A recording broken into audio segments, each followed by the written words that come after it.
Yep.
Well, I just set my stuff up on that. I'll be outside. Can you bump me up? Thanks.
Hallway.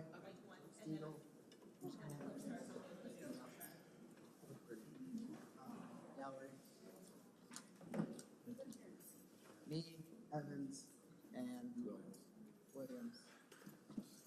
Gallery. Hallway.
Who let you in, Eddie?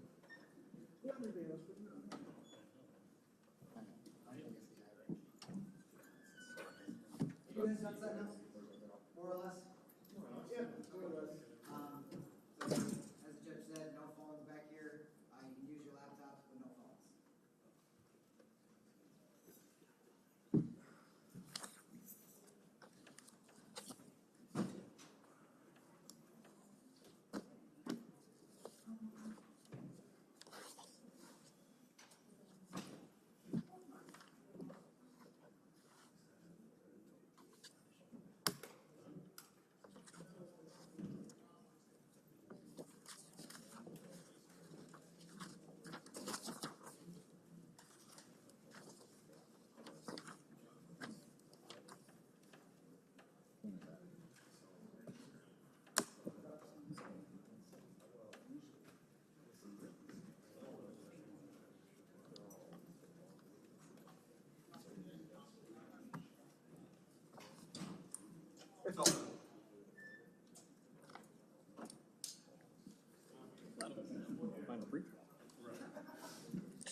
Nick's case first.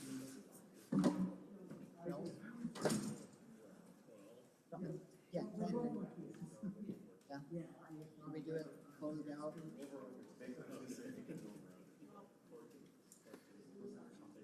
Yeah. Can we just do it right now and get it done? Sure. He should finish, he was out of the Q3, and then he was sick. Okay. He has everything. Okay.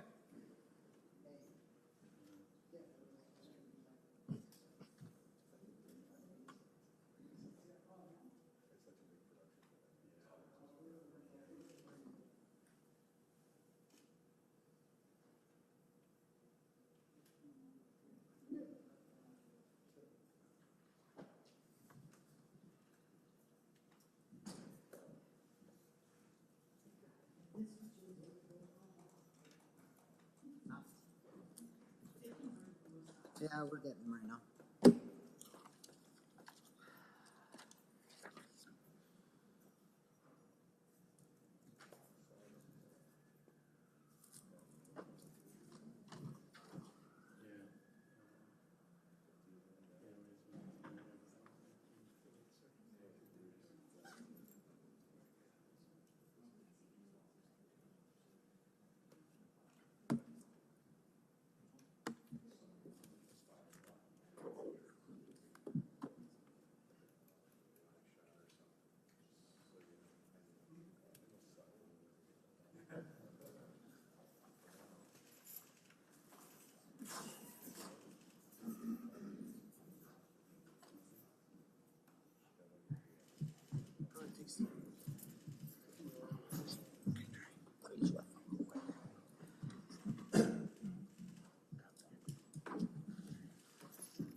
Wisconsin versus Kendra Lewis, 21 Sept 1216.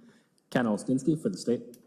After, Your Honor, Kendra Lewis appearing in person in custody with the command.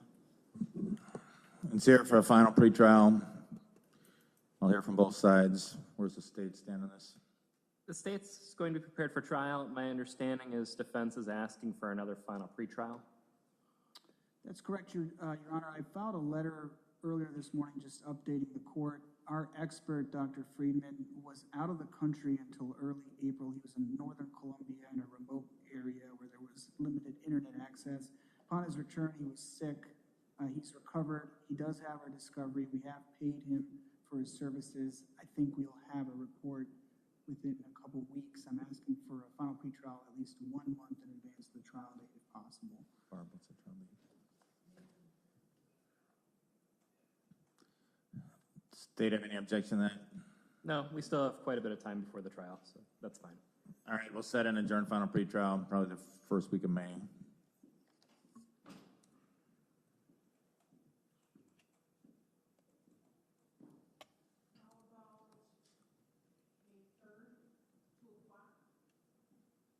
That should be fine. That's fine. Next court date, May 3rd, 2 p.m. for adjourned final pretrials.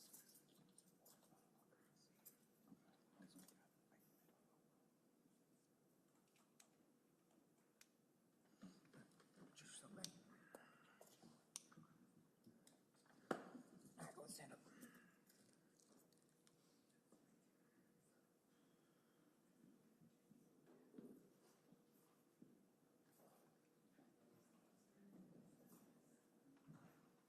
Is he waiting to let people in?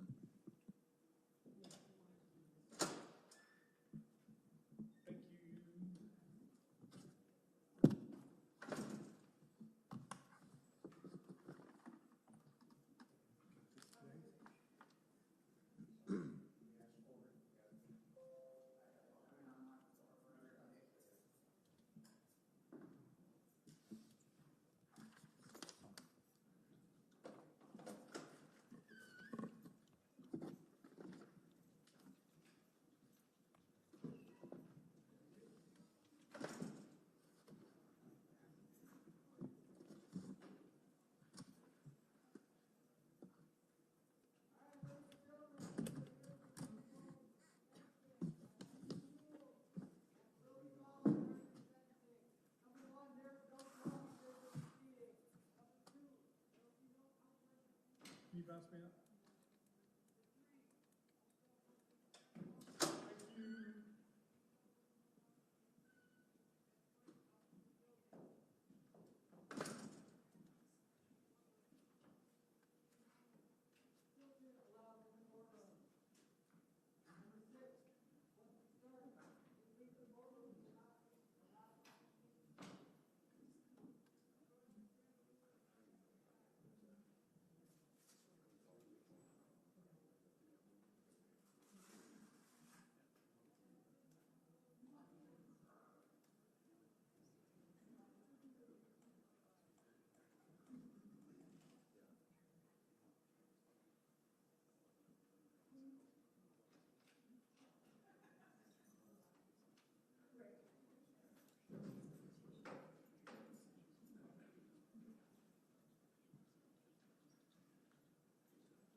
media like sit somewhere else or something and some family and supporters will have to get kicked out if there's no space? Okay. So we can sit on each other's laps? I mean. If there are no seats left, they have to stand, they have to go in that hallway. If there's no seats left, they have to go in the hallway. You're bringing chairs We didn't in? take it all the jacket over there. There's no like it's standing slide and there's over, no like. extra chairs, so if there's no seats left, they have to go in the hallway. That's because it's this side in here, the other side will be an issue. Squeeze on it. That's all. That's it. Okay, listen up. Every courtroom has a capacity limit. Once it gets past that capacity limit, it doesn't matter what court case it is, you can't be in it. All right, so whatever they say is go. If there's any more to it, then we don't. We don't want that to happen like that, okay? So whoever can't find a seat, you have to find a seat in the hall. It's just no ifs, ands, or buts. All right? There's a seat over there, there's a seat over here, ma'am. Okay, so Grandma, then just find have a the seat. seat then. Grandma, she has a seat. She got Just have a one? seat. Yes, Yeah, she she got one. All right, good. No, you're fine. What is that? The whole meeting, take up the whole room. All these guys are not like, they can't squeeze it together.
rules one more time.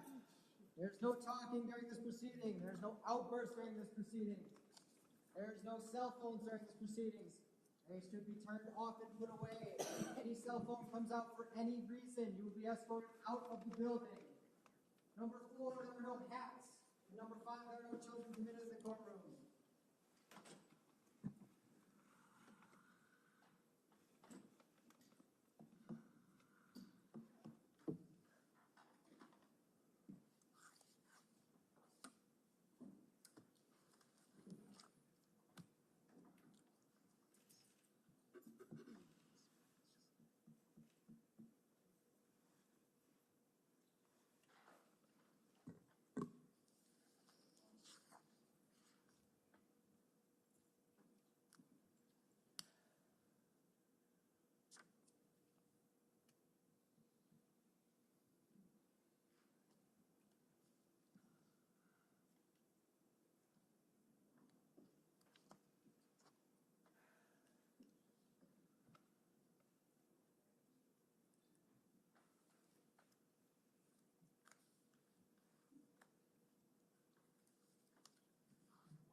All right, you can call it.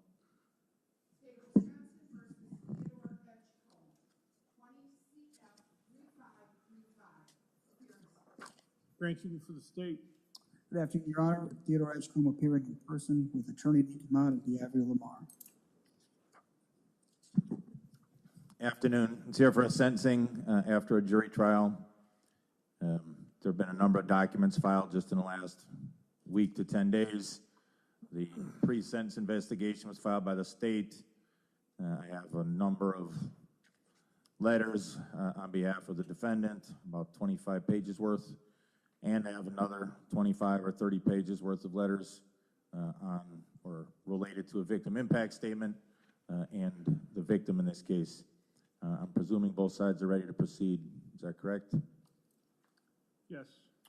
That is correct, Your Honor. Just for the record, there were some significant differences throughout the trial, but we have set those aside for the purposes of sentencing today. We are ready to proceed. Fine, great. I'll hear from the state first, please. Can you tell me who, if anyone, wants to address the court? Yes, Your Honor. We do have 2 individuals that would like to address the court. I would note that as the court can see, the victim's family is present. They have been notified.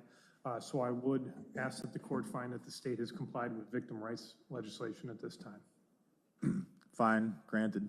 Thank you. Additionally, Your Honor, I would note that the state did provide to the court as well as to defense counsel a restitution request as long with the paperwork regarding that restitution request. I guess I would like to know, I don't know if defense counsel knows if we need to set a restitution agreement or restitution hearing or if that's going to be agreed to. It was just filed today. It seems pretty basic. It's funeral expenses, but counsel? Judge, it appears to be a reasonable request. I don't really see a basis to oppose it. I just wanted to show Mr. Edgecomb.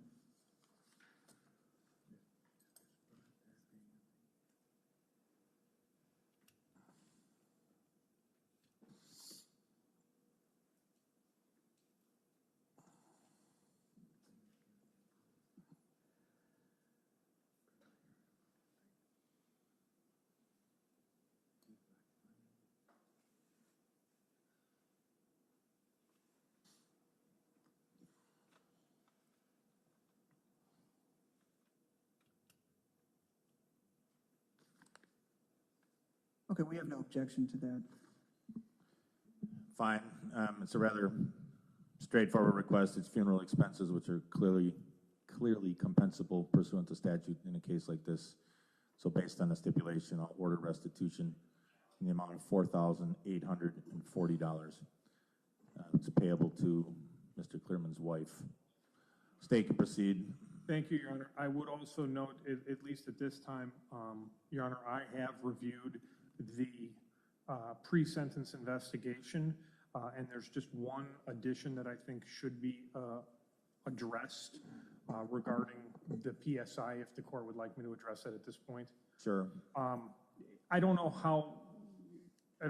necessarily how much the court is going to place on what I'm about to say, but considering the fact that the PSI spends a significant period of time in page 7 through 9, referring to the defendant's prior cases, some of which resulted in convictions, some of which did not, as well as I also, having read the defense counsel's sentencing motion, and there being significant talk about that, there is one case, everything in there is accurate in terms of what was issued, what was not issued. There is one case, however, or at least one interaction the defendant had with the judicial system that is not in there. It is case 17 CM 381. It was dismissed. It was a domestic violence battery case. It is the same victim, Ruby Mizell, that's RUBIEMIZELL, that was the alleged victim in the 2019 case that is discussed on page 7 of the PSI. From what I've been able to see, that case was dismissed according to our files. That case is not in CCAP, so as all dismissed cases are. At a jury trial date, the state had requested an adjournment in order to see if they could obtain its witness. That adjournment was denied, and the case was dismissed by the court on that date. So that's just for what it's worth. Since every other case has been dealt with, including tickets, I did think it was appropriate for us also to have a full, complete history of that history.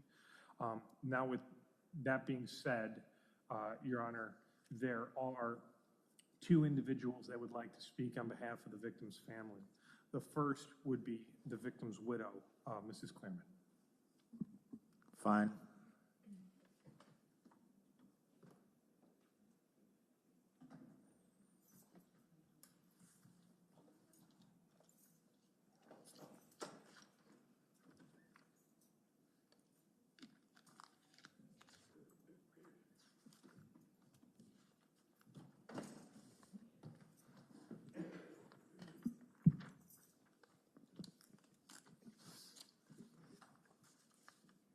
Ma'am, when you're ready, if you can state your name and spell your first and last name, please. My name is Evangelina Cleereman, spelled EVANJELINA. Cleereman, CLEEREMAN. Go ahead, take your time. And Your Honor, just one moment. There are a number of photos that the family would like the court to take a look at, if you would not mind. It's fine. Can you show them to the defense I will first, do please? so.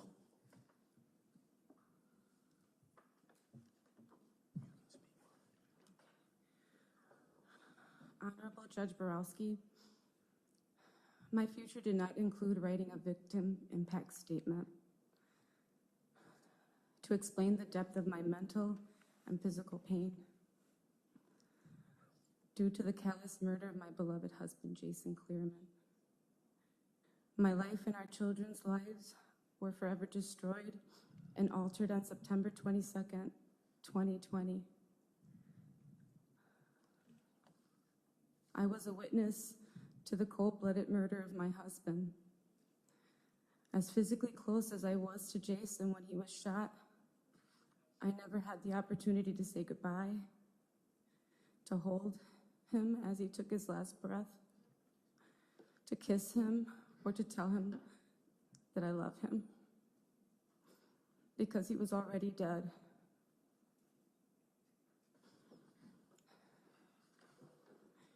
He was already dead when the defendant pulled the trigger and made the conscious decision to put the bullet in my husband Jason's head. I believe the defense's actions was intentional. You don't shoot someone and pretend you didn't know it would kill him.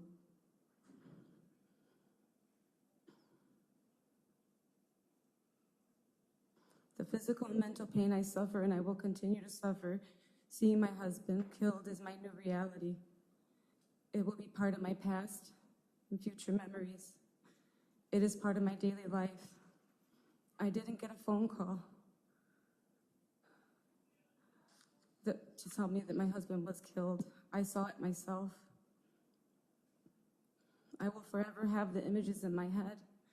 They will be engraved in my memory, and they will be replayed in my head over and over for the rest of my life.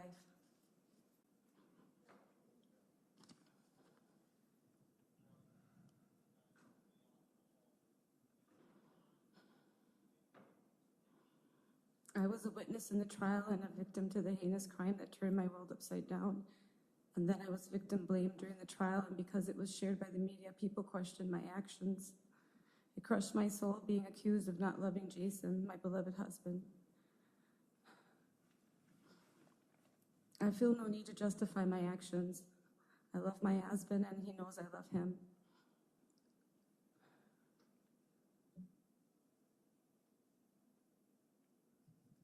Attempting CPR was not going to bring him back to me. Jason was dead before he hit the ground. I was there and I saw him die with my own eyes. A vision I wish I could erase, and a moment in time I wish could be reversed. I do not need to do.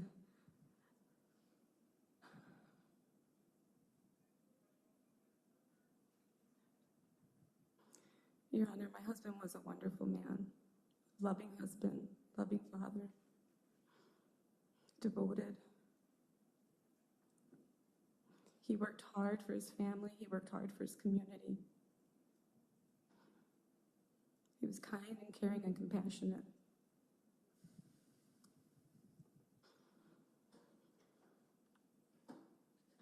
I will continue to suffer the rest of my life. I would not wish for anyone to bear this pain. My heart will never be whole again. I will never feel complete. I will never fully heal from this tragedy. Our future of growing old together has been destroyed. I will never be able to happily celebrate family events because I will always carry deep sadness, emptiness, and pain, knowing Jason should be with our family, enjoying the life he loved and deserved.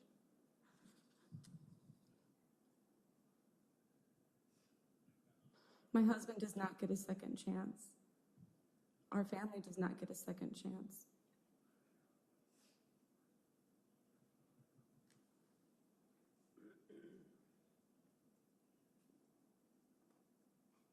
Can I take a break, please?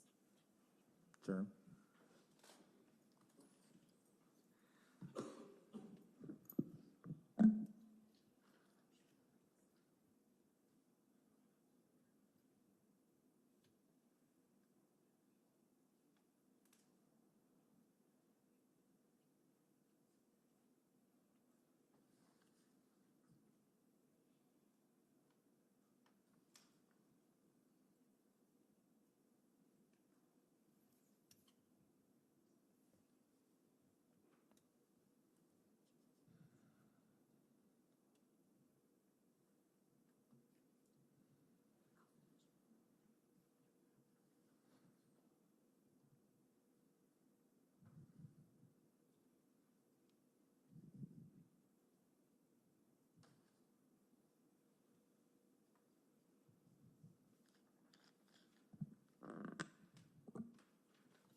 I don't believe the defendant deserves a second chance. He's a cold-blooded murderer that took a husband, a father, a brother, a son, an uncle and nephew, a friend from a world that was much better with Jason in it.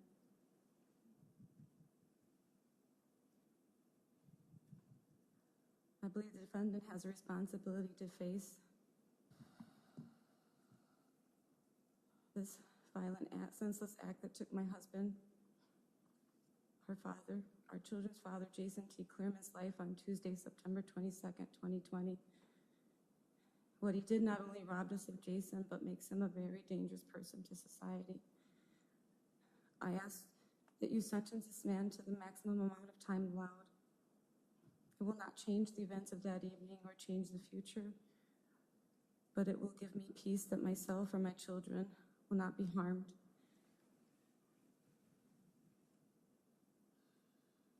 I will have peace knowing that someone else's loved one will not cross paths with such an individual who's willing to lie to justify his violence. To my husband, I love you and I miss you with every part of my being. You have been a loving husband and father. Your life will be celebrated by your family and friends forever, but we all feel your void. Your legacy, your humor, and your ability to make people feel welcome will live on in all of our hearts. Thank you for being my partner, my other half, my husband, my true love. I am so grateful for the time we had together, and my heart will always ache for you. I miss holding your hand, sitting on the porch in the rain, sitting at the farmer's market while the vendors set up their booths, and you smiling and greeting everyone as everyone congregated in our neighborhood in unity. I miss your touch, your smile, your intelligence, and your worldly compassion. I miss your global ideas and vision. You are a man that did what you said you would do and said what you did. You're an amazing man, and I'm sorry for the people that would have crossed your path in the future because they will miss knowing a special person that will have made some difference in their life. Your family holds you in their hearts because you are part of us and always will be. We love you. Respectfully. Thank you, ma'am. Your Honor, there is a letter that Ms. Cleereman will read on behalf of her daughter. It's fine. Take your time, ma'am.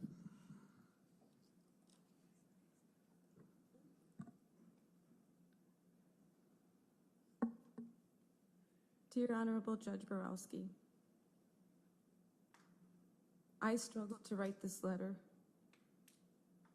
The emotions and memories of my father are so very personal. I wanted to keep my feelings to myself. I can't fit everything into a short letter, and it feels wrong not to put down every single moment and memory. So to keep this short, I won't list off everything about my dad that I remember. And I know everyone else who wrote a letter has shared what made him such an asset to his community and to the world as a whole. What I will say is all the ways my life is over for not having him with me anymore. When my friends call their dads or buy something as a surprise, I feel angry. I won't ever be able to share something with him again. When I go on trips, I see plants and I go to take a photo and I stop and realize that it doesn't matter. I can't come home and excitedly show him the photo and ask him what kind of plant it is. I can't introduce guys to him anymore. He won't be able to walk me down the aisle. When I hear people complain about their dads, I want to scream and throw things and shake them because they still get to tell him that they're sorry. He'll still be there to hug them and tell them everything's okay. When they see something that reminds them of their dad, they can go home and tell him about it. Every new movie, every song that I hear, I think he might like, I'm reminded all over again that he's not here with me. And I'll never be able to hear his opinion He won't sit next to me on the couch and tell me word for word, scene by scene, what's going to happen next. Who's going to ruin movies for me? Who's going to pull my toes until they crack while I scream and laugh? Or tell me that it doesn't matter because he wasn't the one when I get my heart broken?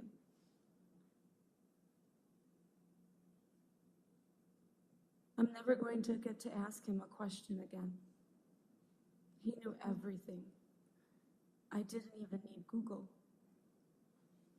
Even the stories everyone shares in his memory hurt. I'll hear one I never knew, and I want to turn and ask him, is that true? And then I remember. When someone tells a story and I remember one he told me that was similar, and I can't remember a specific part or the exact words that he used, I grab my phone to call him. And I remember that his phone is at home in a drawer with his wallet. He was so proud of us, of my mother and my brother and I. He thought all my artwork was exceptional. One year for Father's Day, I framed a painting I made in elementary school and gave it to him. And he posted it on Facebook and called it the best gift he's ever gotten. Mourning my dad is even harder for me because of the way he died and how public it became. Judgment from strangers, input from people with no knowledge of the person he was, and really no idea of what happened besides what went viral. It's like losing him all over again every time I see or hear something about the trial. I can't stop thinking about hearing him get up in the middle of the night and how I thought to myself, yell out, I love you. And I didn't, because I thought I had tomorrow. Respectfully, Amelia. Thank you. And lastly will be Vanessa Maldonado, the sister of the victim.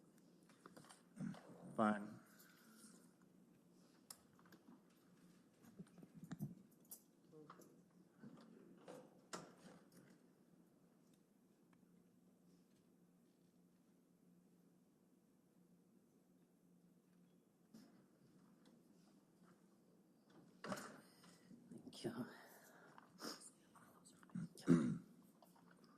Ma'am, if you can state your name, spell your first and last name for the record, please. Vanessa Maldonado, VANESSAMALDONADO.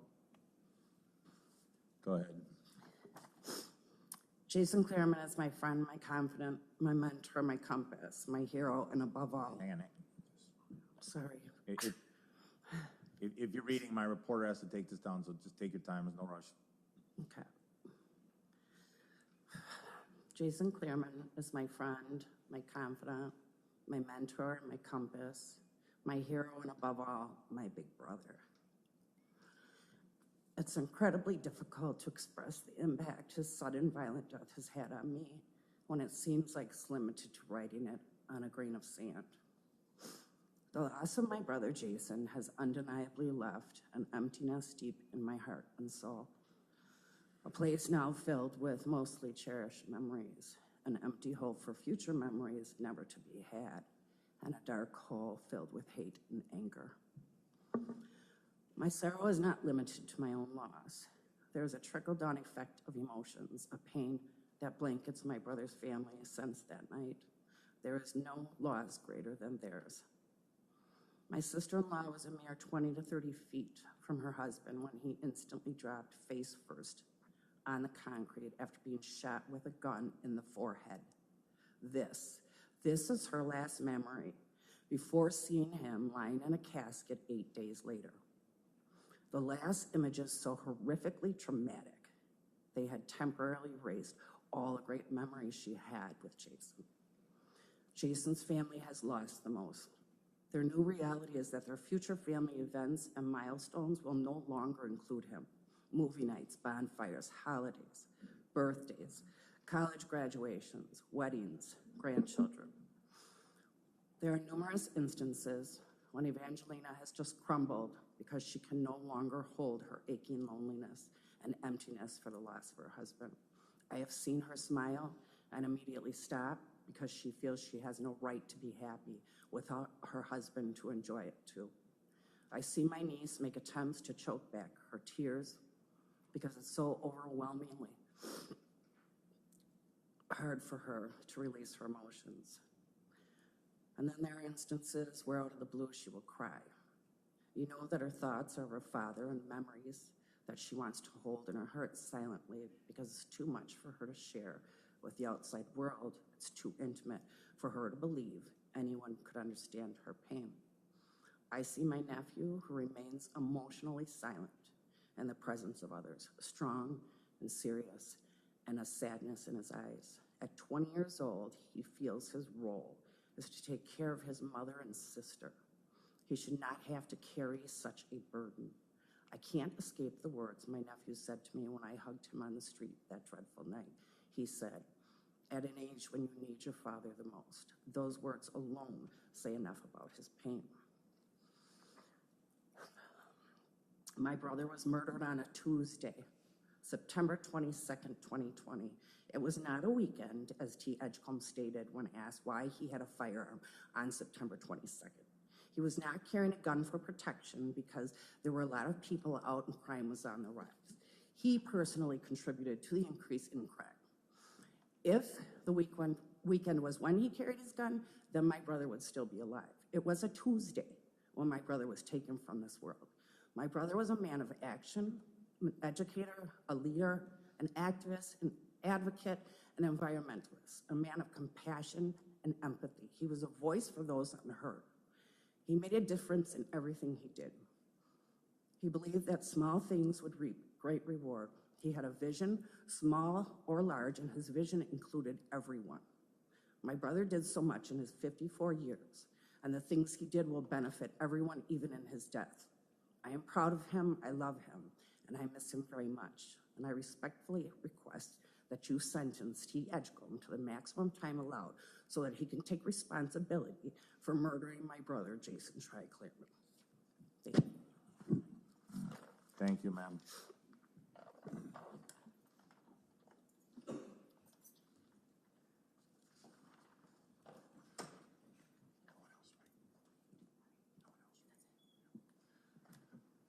Your Honor, there is no one else from the victim's family that would like to address, so I will begin with my arguments.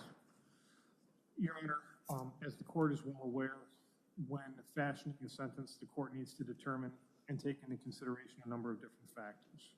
The character of the defendant, the serious nature of the crime, the need to protect the public, the need to send a message to the public and to the defendant that this conduct will not be tolerated, the need to rehabilitate the defendant, and the need to punish the defendant. The court heard this trial. The court saw the video in this case probably more times than you've ever seen a video ever before. So I'm not going to belabor too much the facts. I know the court is very well of the facts, and I'm just going to highlight a few of the portions that I think are the most important when the court needs to take into consideration the sentence here. I do think a good place for us to start is the character of the defendant, because there are aggravating and mitigating factors that the court needs to consider when attempting to determine the defendant's character and how it leads to what an appropriate sentence is. The PSI and the defendant's sentencing memorandum do highlight the fact that prior to this incident, the defendant only had one criminal conviction. That's true. He then pled guilty to misdemeanor bail jumping and felony bail jumping, and I'll get to those in a minute. The extent of the defendant's convictions up until this incident consisted entirely of one carrying a concealed weapon. The defendant did have a number of arrests, and we've talked about some of those beginning in 2008, and I'm not necessarily asking the court to take too much into consideration on that. I would note, though, Your Honor, that I do think one of the disorderly conduct is important for us to consider. That occurs on December 24th of 2016. The defendant is convicted of carrying a concealed weapon. Some of this is detailed on page 8 of the pre-sentence investigation. What happens on this case is the defendant goes into a store, a convenience store. He is witnessed by the owner of the convenience store concealing an amount of motor oil. When the owner of the store went to confront the defendant, a verbal confrontation ensued. According to the criminal complaint, as well as I believe portion of the PSI, this confrontation escalated. The defendant pushed the owner of the store and then reached into the right side of his waistband and produced a firearm. This caused the victim, according to what he told the police, to fear for his safety, and his words were his knees started to shake. He and the other employee present then went behind the register, which is surrounded by safety glass, locked the doors, and the defendant was trapped inside the store. Police officers arrived. The defendant was taken into custody without incident, and a black Ruger semi-automatic weapon officers could see was sticking out of the waistband of the defendant, and they recovered it. The defendant was originally charged with disorderly conduct while armed and CCW, carrying a concealed weapon. The defendant was convicted only of the disorderly conduct. The defendant was sentenced on the carrying a concealed weapon on, if I'm not, I want to make sure I don't have any part of this wrong, in 2017. And in 2017, the defendant was sentenced on November 20th of 2017 to 30 days imposed and stayed, was placed on probation for a period of 6 months, and was provided with 25 hours of community service as well as no contact. That was the sentence that the court decided was inappropriate. Now, I would note that the PSI also does give us an amount or some insight into how the defendant reacted and how he dealt with probation. When he first appears, at his initial appearance, he tested positive for marijuana.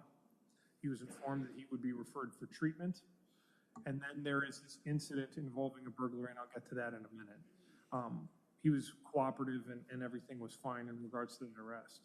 There was a home visit, but unfortunately, then in February of 2018, and at his next appointment, he again tested positive.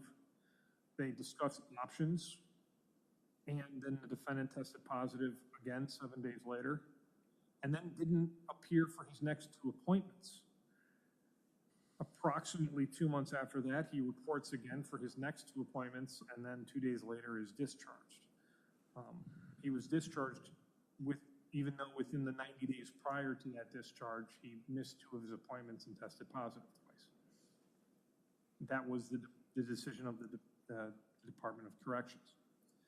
I would also note, Your Honor, that while that case was pending, the defendant was arrested and charged with disorderly conduct. It eventually was, as the PSI indicates on page 8, amended down to a disorderly conduct ticket. It is a result of what the defendant did while in a Milwaukee County courthouse, on which he became agitated while waiting for his case to became impatient, began using comments and obscenities in the courtroom, and eventually was taken into custody and used profane language and failed to cooperate with directives at the jail. It was amended to a forfeiture, and he received a fine as a result of that, and that, I believe, is handled appropriately.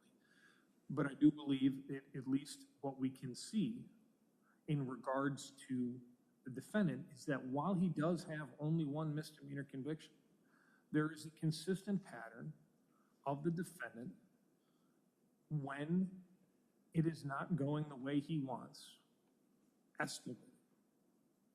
When he's confronted about potentially there being a belief that he is stealing from his store, he pulls a gun. when there is being a confrontation about being abusive. He uses deadwood tactics and fails to cooperate. And just so we're clear, I understand that many people get upset.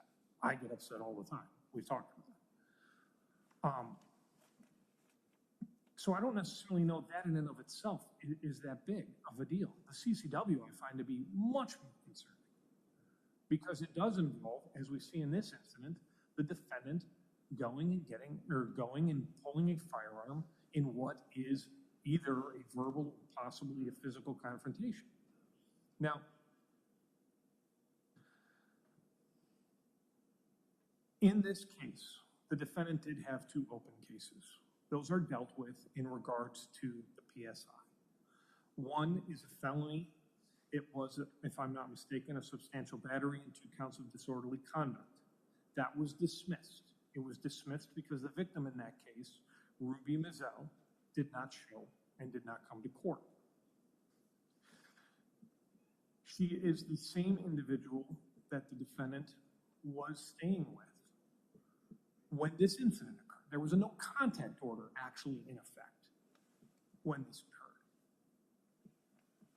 So when the defendant gets his firearm from Ruby, which is what he testified to, there was no contact order in place. Ms. Mizell, and I want to make certain that the court understands this, he was never convicted of that because she did not cooperate. In fact, she wrote 2 letters to our office, which were presented to the court, I believe, in which she denied that the defendant did anything to her. She stated she harmed herself and the defendant was just trying to protect her. I would note that according to the criminal complaint, she stated that she was hit both at home, which is the same residence that the search warrant was done in this case, as well as in a car. Security video did show her fleeing a car with blood on her face, which officers saw, as well as a conversation in which there is an allegation that he broke a window at the house, as the PSI indicates. And when I read the criminal complaint,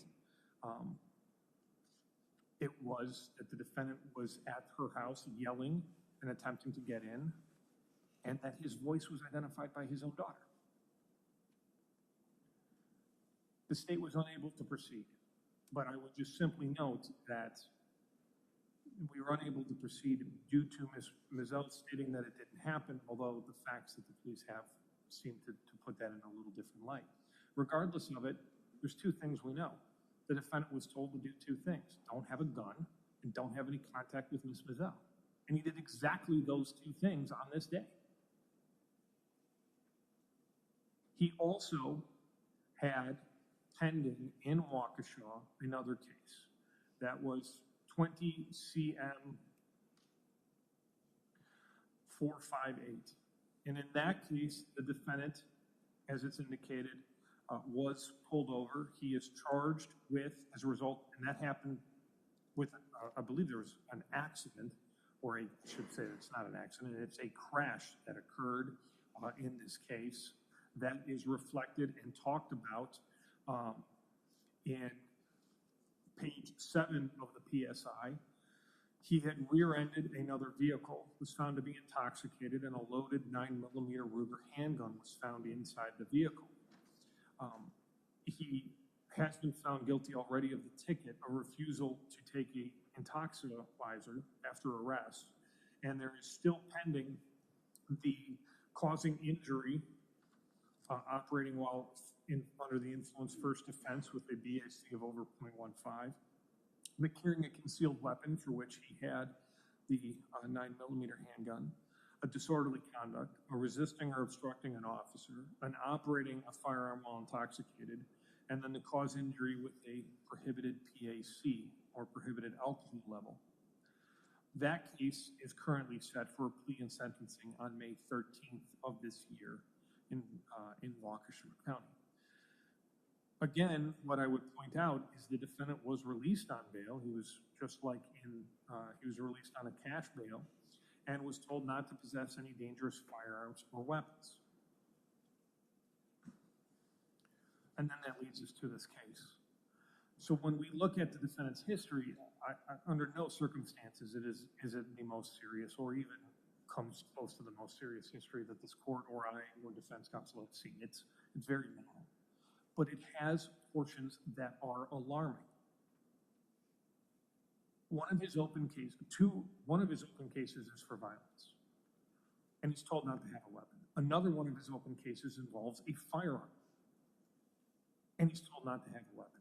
His sole conviction involves illegally possessing a firearm that, according to the allegations, he brandished during an argument and pushed an individual. And then we're here for today, where the defendant is on his bike armed with a weapon that he is not supposed to have as a result of 2 court orders.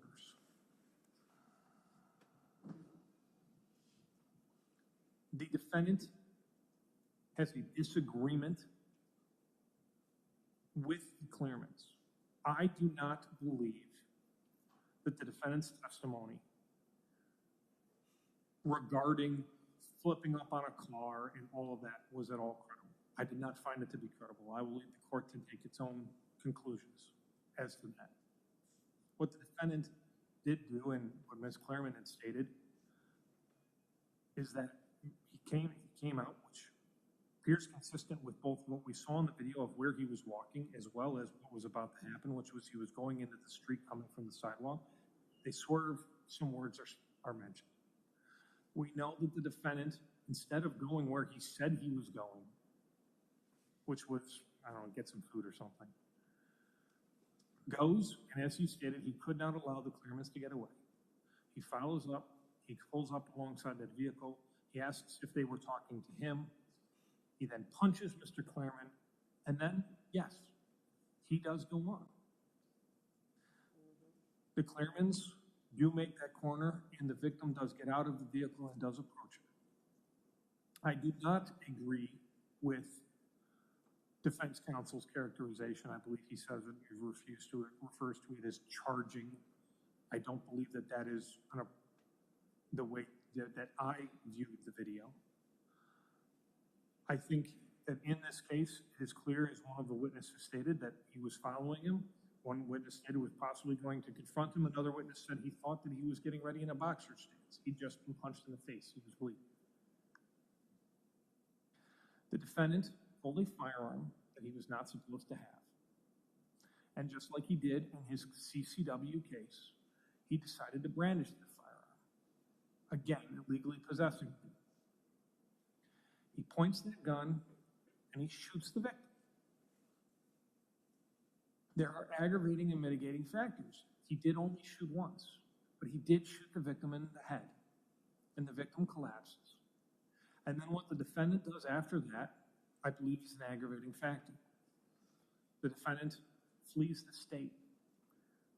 He admits to ditching the gun. He takes steps to not get caught. He changes his hair. He lies to the police in Kentucky. He acts as though he has no idea what's going on with the Milwaukee Police Department. The police were looking for him in many states, including his family in Florida. When he's arrested, he calls a family member and says, "You know what to do," and one of his family members comes to the rental car that had been rented by Ruby Mazzell, we should not have had contact with because a no-contact order is still in effect, who he admitted on the stand that he, I think, went and hung out with. So again, that's another violation. And then a family member come and take some things out of the car. We don't know what those were. Maybe it was just clothes, I don't know. They said it was stuff for the child. It did not appear to be, but what we know is that the defendant was doing what he could to avoid being held responsible for what he did that day. From the moment he pulled the trigger until the moment the jury found him guilty, he was doing what he could to avoid being held responsible. And I believe that is an aggravating factor. Now, I understand that the victim's family is requesting the maximum penalty in this case. I am not. I do not believe that this is a maximum penalty case. I have explained this to the victim's family. I do believe that there are mitigating factors, a number of which we must consider. The victim did approach the defendant. The defendant did. He did shoot once. The defendant does not have anywhere near the significant record that we see in many of our cases, and maximum penalties should be reserved for those defendants, the worst defendant in terms of record, committing that crime in the worst way, and I don't believe that describes this defendant. But there are significant aggravating factors that do require a prison sentence in this case. The defendant has been placed on probation. That didn't work. The defendant was given court orders. That didn't work. And in regards to the burglary, Your Honor, that was no process by my office. I looked, there were questions to believe that it could be proved beyond a reasonable doubt, and even if it had been able to be proved beyond a reasonable doubt, it would have been something that would have gone to a DPA anyway, so it was not a case, it was no process. I don't think the court should factor it in any way in its decision-making. I know it's referenced, and I'll just let you know about that.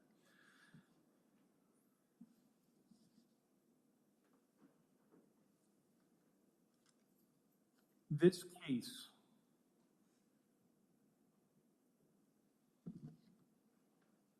for a long time did not have as much publicity. It did originally when it first occurred, but during the pendency of the case, there wasn't the amount of, well, let's say vitriol that was being seen towards the end. There was a lot of individuals that attempt to make this case something that it is not. This case should be viewed simply as to this defendant and what he did that day and nothing else.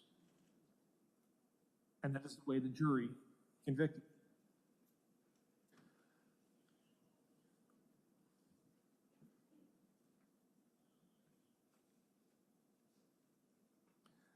The defendant started a fist fight. And when an individual came who he had punched in the face, he pulls a gun and he shot him once. And that is the way that this court should appropriately sentence this defendant. That and those are the only factors in the prism in which we should view this case, and nothing else. Everything else is people attempting to use this case for their own means. And that is unfair to the defendant, that is unfair to the victim. And that leads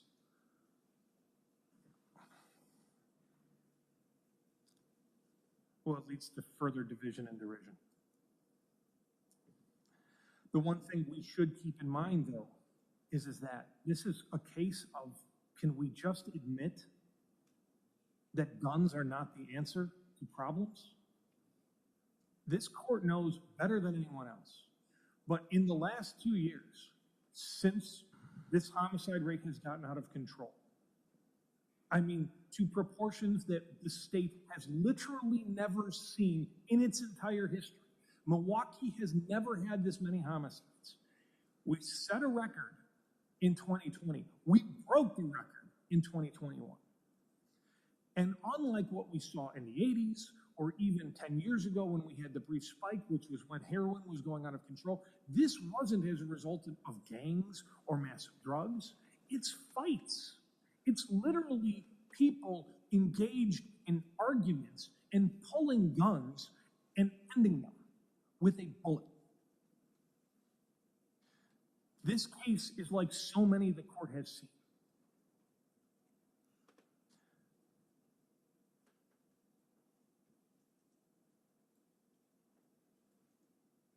The defendant stated on the stand that he took a gun because he needed to protect himself, but the only person that had a firearm in this encounter, the only person that used a firearm in this encounter, the only person that had a firearm in either one of the two cases that result from disagreements that the defendant was involved in and result in his convictions, his CCW in this, it's been him both times.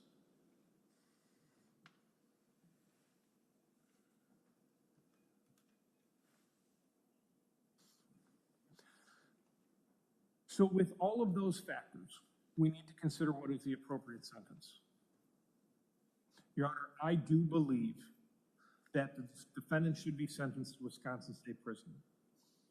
I do believe that an appropriate amount of initial confinement in this case would be 25 years of initial confinement. I do believe that an appropriate amount of extended supervision would be 13 years of extended supervision. That would be a total sentence of 38 years. I do believe that that is where takes into account the aggravating and the mitigating factors that I have talked about. I think it is an appropriate sentence. How the court wants to set that up, whether or not it does it all on the homicide and then does the sentences on the bail jumpings concurrent, or if you split them up, I'll leave that to the wisdom of the court. I think when we consider what happened that night, as well as the character of the defendant, my recommendation is appropriate, and I'd ask that you follow it. Thank you. Thank you. Defense? Thank you, Your Honor. Before we begin, we did have 4 individuals who wanted to make brief statements on behalf of Mr. Edgecomb. Fine. The first person that would like to speak is James Bray.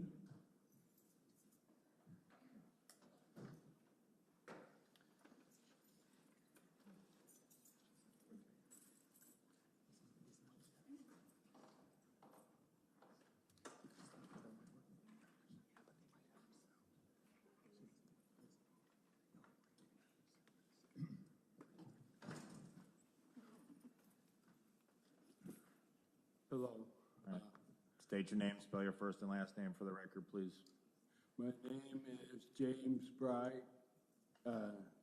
James, J-A-M-E-S, and Bry, B-R-E-Y.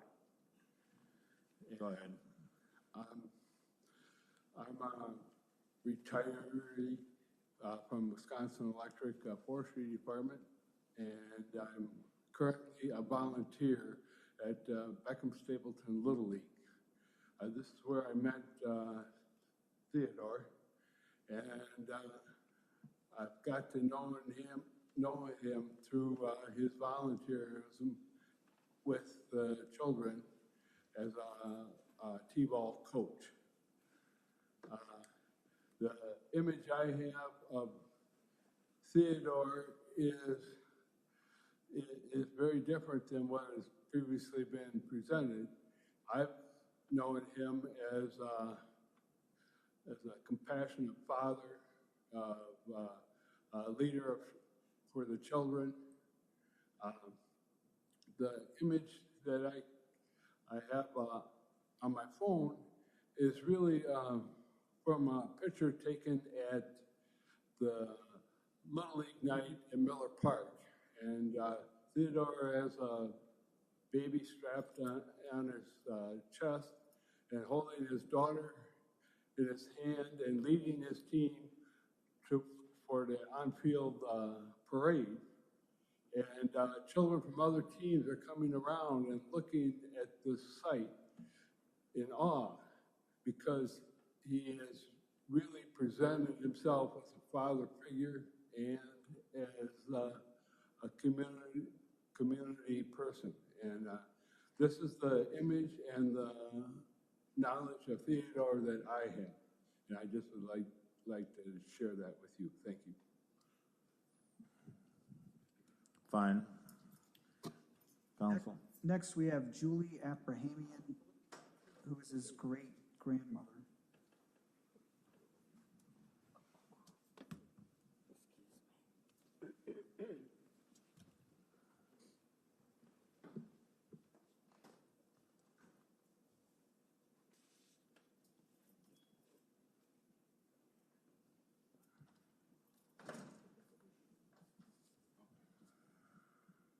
Ma'am, if you can state your name, spell your first and last name, please. Yes, Your Honor. My name is Julie, J-U-L-I-E, Abrahamian, A-P-R-A-H-A-M-I-A-N.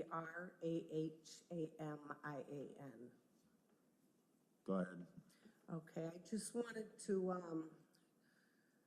talk about Malcolm. We call him Malcolm. That's his middle name. I wanted to talk about him and his grandfather.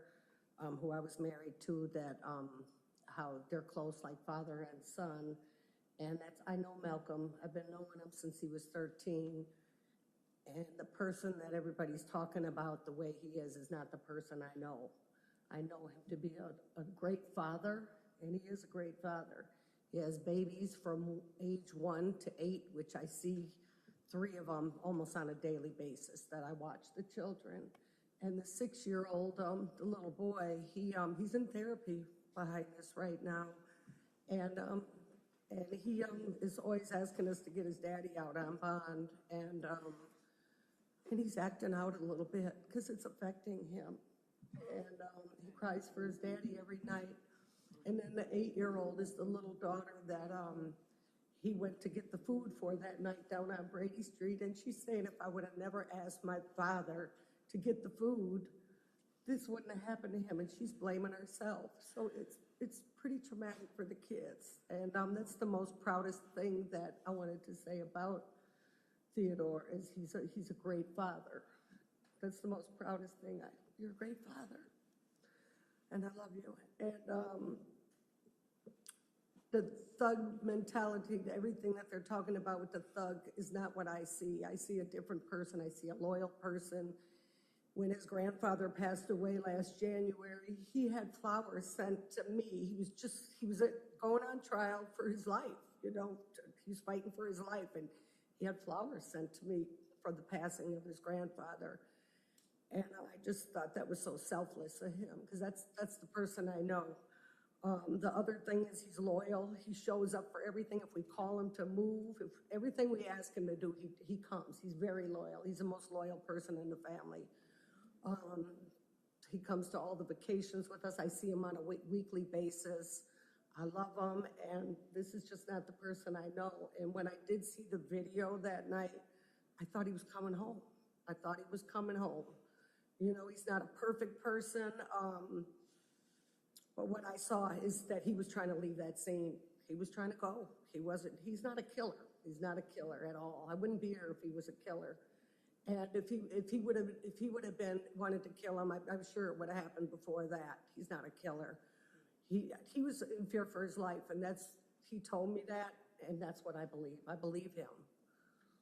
He was on that corner of that bridge, and I don't know what would have happened if I would have been on that corner of that bridge either. So I just wanted to tell you there's some great things about him. Is he perfect? No, I'm not perfect either, but I just wanted to say those things about him. He's a family man. Thank you. Third, we have Sonia Gordon, his mother. Fine.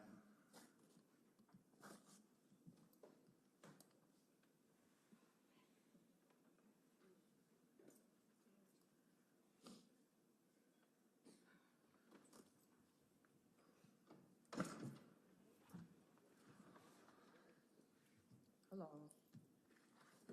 You can spell your name first and last, please. Sonya, last name is Gordon.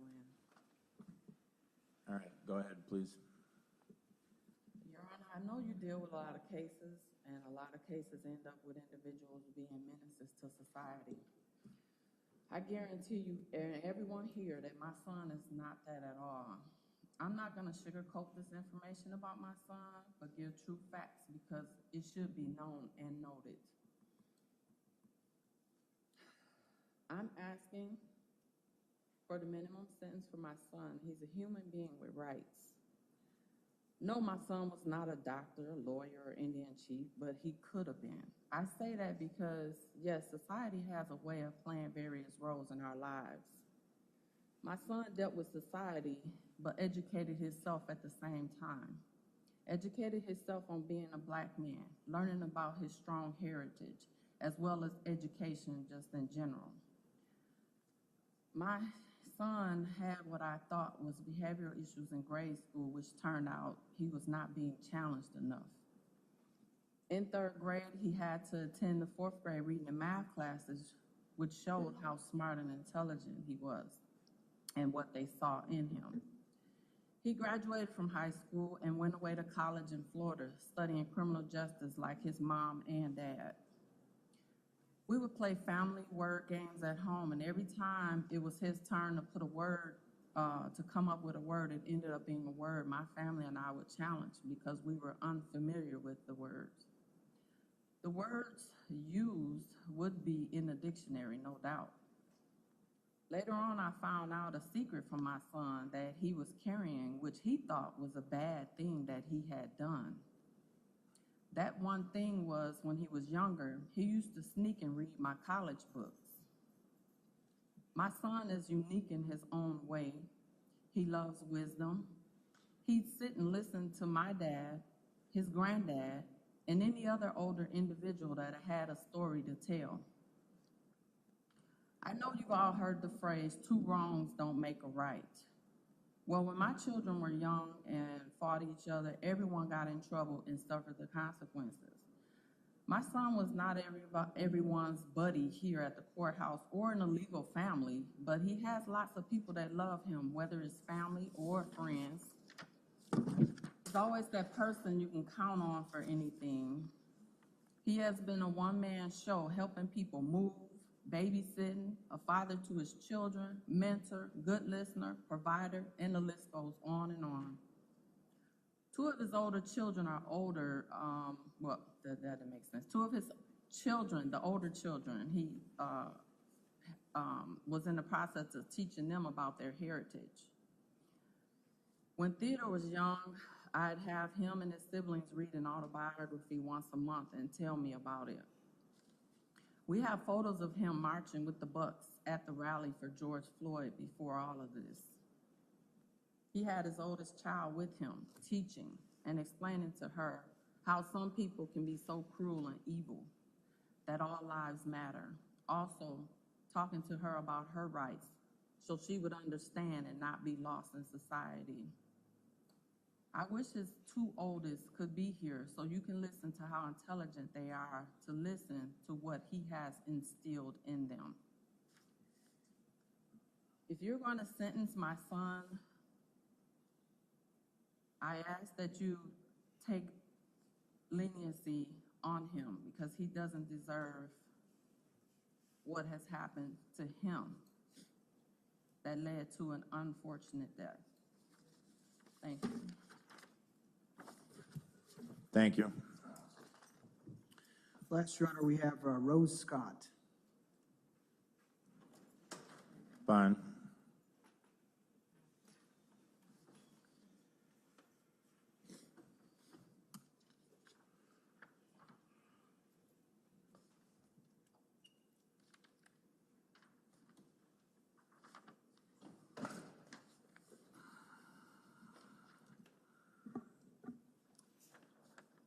Ma'am, if you can state your name, spell your first and last name, please.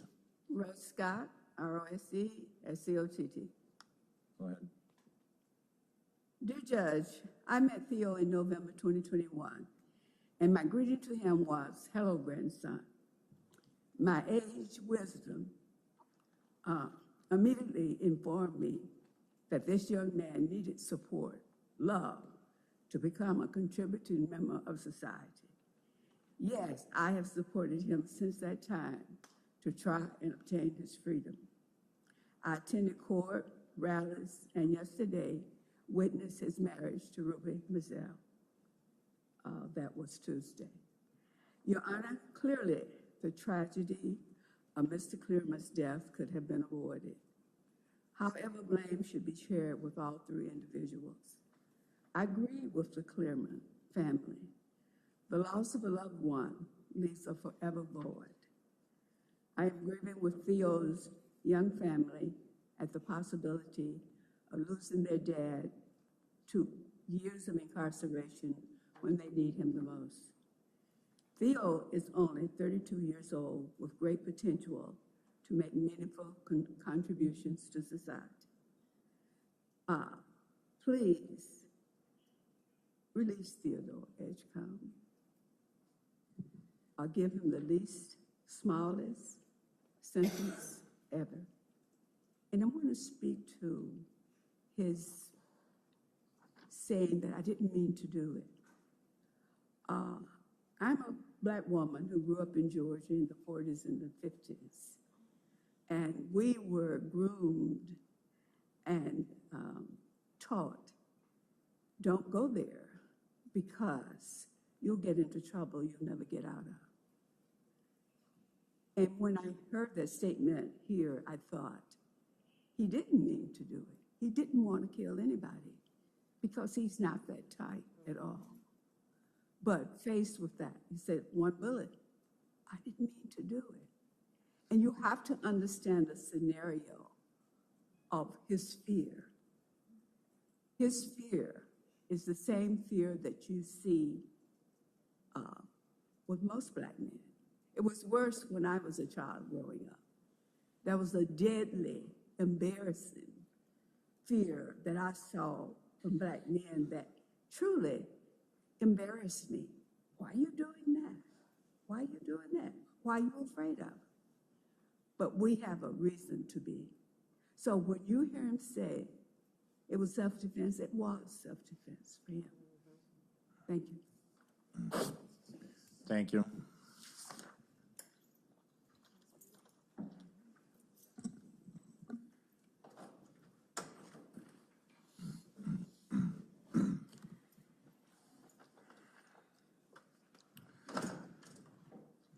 Your Honor, as for my remarks, as opposing counsel noted, this case involved an escalating dispute between two citizens one summer evening in September 2020 on Brady Street here in downtown Milwaukee. Now the case, it is certainly a tragedy, and the public took a great interest in this case with vastly differing opinions. Today, the court is presented with a very difficult task in fashioning the appropriate sentence in a hotly contested case. Now, Mr. Edgecomb, he was found guilty by a jury of his peers, and that verdict has to be respected today. This is a case that requires a prison sentence, no doubt. But I feel, Judge, that this case is quite different from the vast majority of cases that come before the court. It is not a case that involves a gang-related shooting or a drug-related transaction. It's not a drive-by shooting where a house or a vehicle was riddled with bullets, with a cold-blooded intent to kill a target, and at the same time recklessly endangering the safety of others. It did not involve a domestic violence escalation that resulted in someone's death. It was not a case between two parties that had a violent history together, nor did it involve any sort of premeditation or intent, or accompany any sort of crime, as in a felony murder case like an armed robbery. The point is, Judge, this case was completely random, it was unforeseeable, and it suddenly turned the lives upside down for two men and the loved ones of both parties involved. These men were total strangers to each other and were otherwise going about their normal daily lives on a Tuesday night in downtown Milwaukee, just trying to enjoy one of the last days of summer. This case is about as random as a case can be. And ever since the pandemic began about 2 years ago, Milwaukee has been experiencing an alarming increase in violent crimes, shootings, and homicides. And I can only speculate, Judge, as to what has caused this staggering increase. Counsels noted that guns are clearly not the answer. This case did involve a gun. It also involved a vehicle, which Milwaukee has seen lots of crimes involving that as well. What we do know about this case is it happened pre-vaccine in September of 2020. And back then, Your Honor, I do remember people were on edge. It was tense, it was scary to be out in public, and at that time, the future was uncertain. We all had heard stories that summer of people snapping out in public, whether it was in the streets, department stores, or during protests.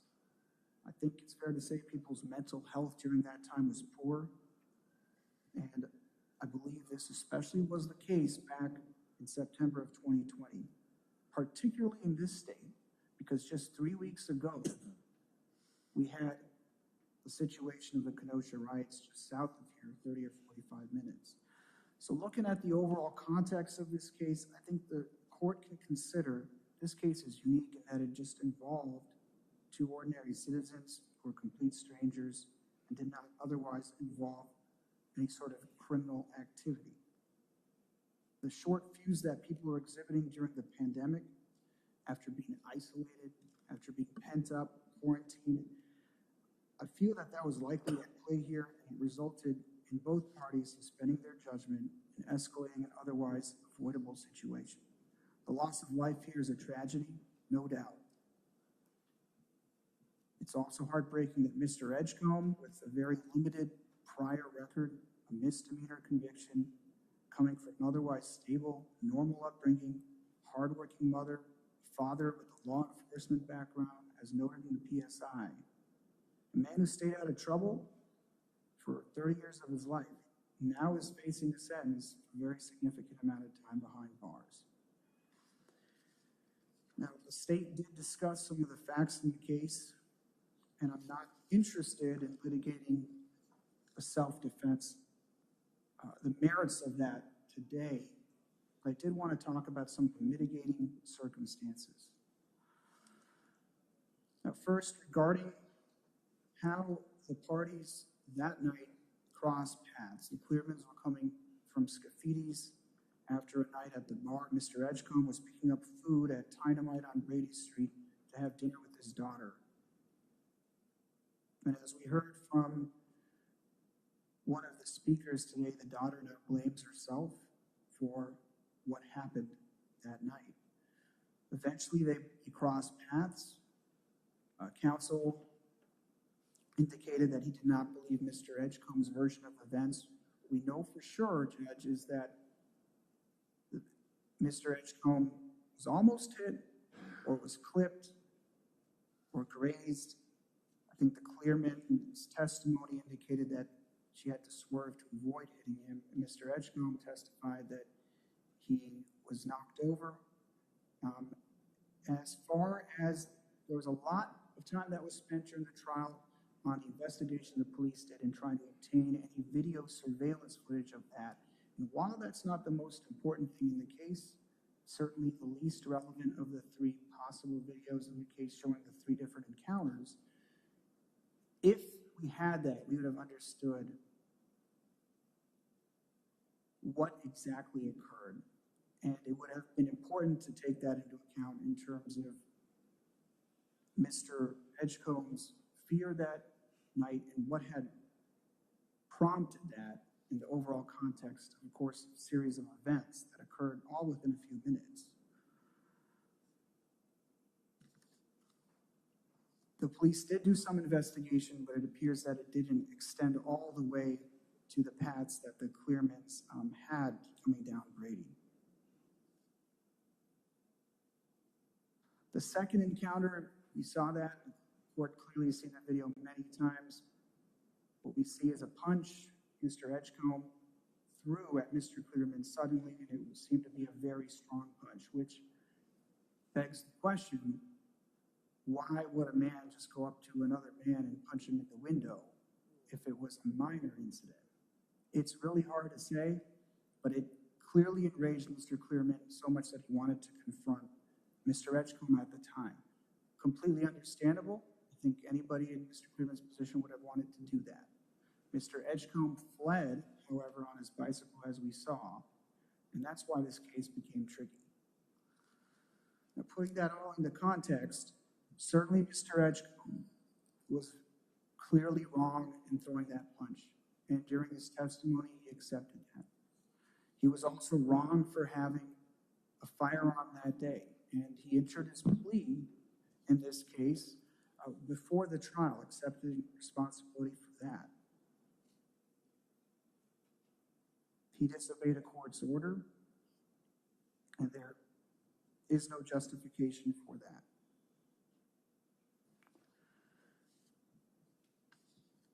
What transpires then is we see the vehicle pursue Mr. Edgecomb. Now, with all due respect to Mr. Cleereman and his family, I'm not interested in tainting the memory of a loved one. And I think we can all respect Mr. Cleereman was an attorney, opposing counsel, like counsel seated here, like the court. But Mr. Cleereman also was an officer of the court. He was a man of law. He was an attorney. I think we all can agree that it would have been more prudent that night to have either gone home or have called the police, not take matters into your own hands. There's a lot of things we can look at into what all the parties could have done. Clearly, Mr. Edgecomb could have done many things differently. The Cleeremans also could have decided not to pursue Mr. Edgecomb. They did pursue him. If they wanted to speak to him, they certainly, that's also very understandable. Getting out of the car, placing yourself at risk too. Now, my point is, these are some mitigating circumstances I think the court can consider. And you see Mr. Cleereman attempt to intercept Mr. Edgecomb, and then at the stairwell, there's a confrontation. How we want to characterize whether it was an approach, jogging, running, charging, there was all kinds of descriptions of that scene where we see Mr. Cleereman closing the gap. And then, as counsel noted, there's one bullet that goes off, and to Mr. Edgecomb's credit, it was only one shot. On the other hand, counsel's correct that it was a shot to the head. And that conduct, the jury found to be reckless with utter disregard. And that's the crime that Mr. Edgecomb is being sentenced on today. So it wasn't an intentional act, as per the jury's verdict, but something that was so reckless. Now, in the sentencing memo, Your Honor, that I submitted to the court, there is some discussion about utter disregard. And what I thought was important that the court can consider in terms of mitigation is that utter disregard requires conduct that just has no justification or excuse. And the Court of Appeals and the case law has said that actions taken in self-defense, while not antithetical to utter disregard, are inconsistent with utter disregard. I think that's something that the court can consider in terms of mitigating circumstance. The Court of Appeals has also instructed courts to look at, and for juries to look at, the type of act, nature, why the perpetrator acted as he and she did. And I don't see any other motive for Mr. Edgecomb acting the way he did if he was the one that was being approached or ran at or charged at. And I think it's clear that Mr. Cleereman's intent wasn't only to talk to him, but perhaps to have some sort of response to the punch that he had suffered, unfortunately. So I think that is mitigating, Your Honor. And as far as the jury's verdict, that has to be respected. But this case does not require a specific minimum amount in terms of incarceration time. In addition to that, the law requires the court to consider the minimum amount of incarceration to meet the primary sentencing objectives.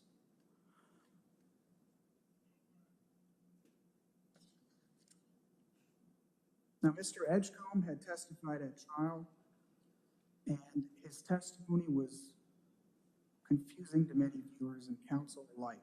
In my conversations with Mr. Edgecomb, he did want to clarify some of his statements, and he wanted the court and the public to know certain things about what transpired.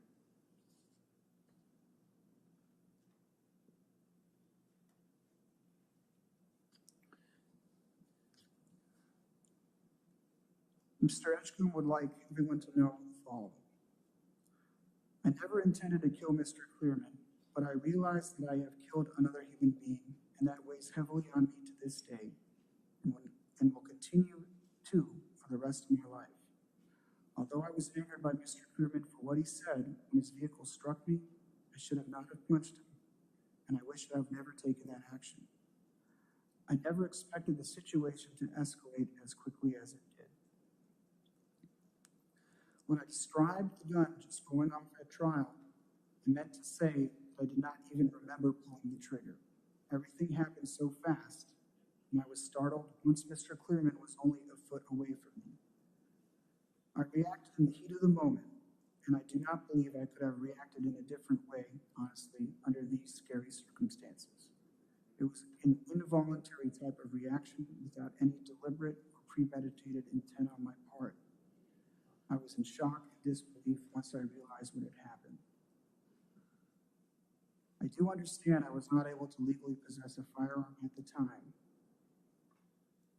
but I still feel that had I not had the firearm that evening, I may have either been seriously injured or killed that night. I believe my actions were in self-defense, but I understand that a jury determined that my actions were reckless in nature. So with that being said, I ask that the Cleereman family find it in their hearts one day to forgive me. And I also would like to express my apologies to my family for the mistakes that I have made. To your honor and the court, I would ask that you have some mercy upon me, and may peace and blessings of God be with everyone affected. Thank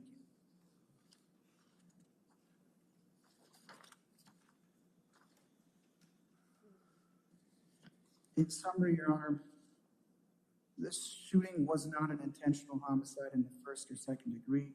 It was not a shooting that was with an act of hate or malice. It was one bullet, not with an intent to kill, but with an unreasonable defensive measure. It was a reaction, but was unjustified as determined by the jury. As far as a sentence, I'm asking the court to impose a sentence of 12 years of initial confinement, followed by 13 years of extended supervision, which I'm joining in with the state on that portion, for a total of 25 years. I'll leave it up to the court to determine how to divide that sentence among the bail jumping charges. While the bail jumping charges are aggravating circumstances, I think the court can take into account that Mr. Edgecomb accepted responsibility for that well before the trial in this case, and recognizes the error in his ways in possessing the firearm. Had that not been the case, this may have been avoided altogether. Thank you. Thank you. Does your client want to make a statement, or was that what you read?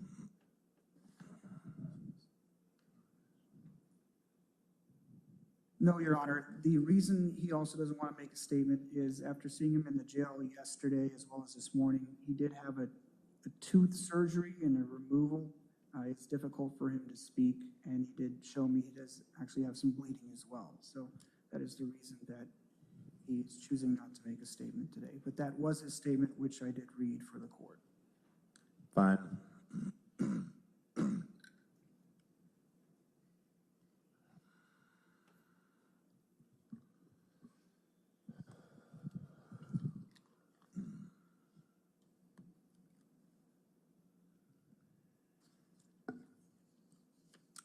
In fashioning a fair and appropriate sentence, as I'm required, I'm looking at the gravity of this offense, the defendant's character, the need to protect the public, along with things like punishment, deterrence, rehabilitation.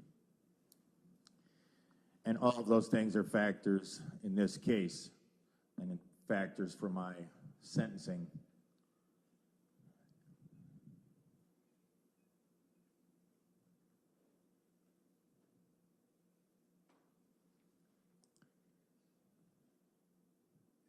First of all, I want to say that, and I've told the lawyers this previously, and I think I put it on the record previously, but though he was an attorney, I did not know Mr. Cleereman. He did not practice in front of me. By all accounts, the letters, the victim's wife, everything that's been presented certainly appears that Mr. Cleereman was an upstanding citizen, but I did not know him.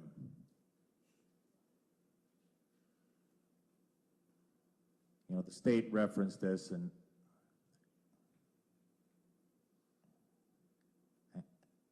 I'm going to pick up one of the state's comments. This trial had a lot of noise around it, outside noise, antics from people not involved in this case. But this case was about the actions of the defendant.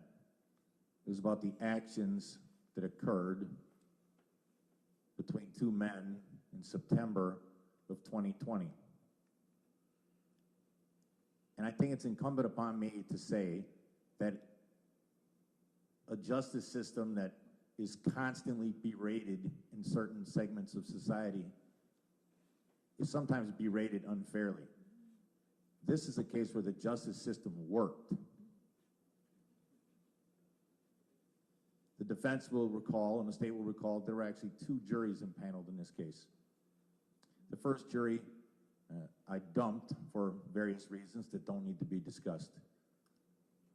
The jury that eventually heard this case was the most diverse jury that I've ever seated in Milwaukee County. 6 people of color, 6 whites, including 5 African Americans. That jury, who truly was a jury of the defendant's peers, found the defendant guilty in about 2 hours. The jury decided this was not self-defense. This was a homicide. The defendant is being sentenced for a homicide.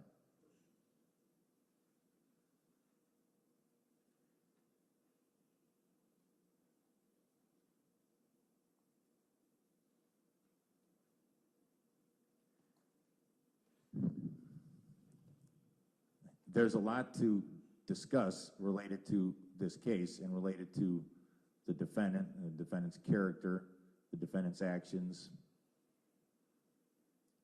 the need to protect the public, punishment, and other factors.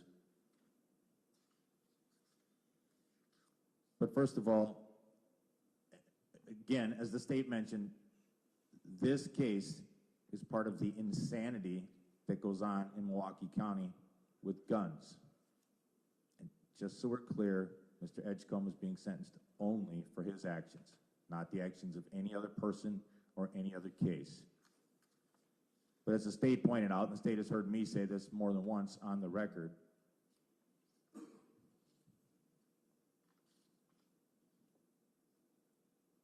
homicides in Milwaukee County are out of control. In 2019, there were about 90. Then we almost doubled that in 2020. Then we increased it again in 2021. And though it's only early April, we're on pace to potentially double that homicide rate now to 400. And most of it is idiocy over arguments when people pull out guns. The state used this in their closing argument, and it's correct. Mr. Edgecomb brought a gun to a fist fight.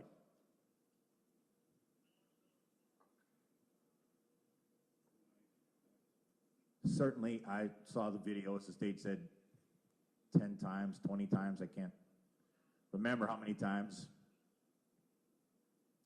There was some, depending on how you believe, or which side you believe, there was some, not exactly a confrontation, but either the Cleereman's vehicle swerved, or Mr. Edgecomb cut in front of him, or there may have been some contact between the car and the bicycle that Mr. Edgecomb was on.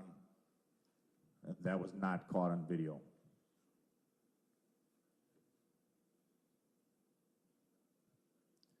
Then there was the confrontation where Mr. Edgecomb bikes west on Brady Street at a very fast clip. The Cleeremans are waiting in traffic. It's a short confrontation, but Mr. Edgecomb slugs Mr. Cleereman through the car door window, hits him pretty much, certainly in a violent fashion. Then Mr. Edgecomb peels off, turns right, and heads up the bridge on Holton Street.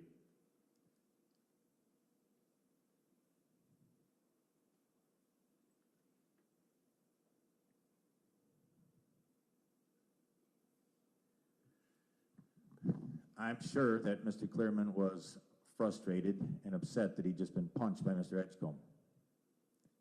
And I'm sure that the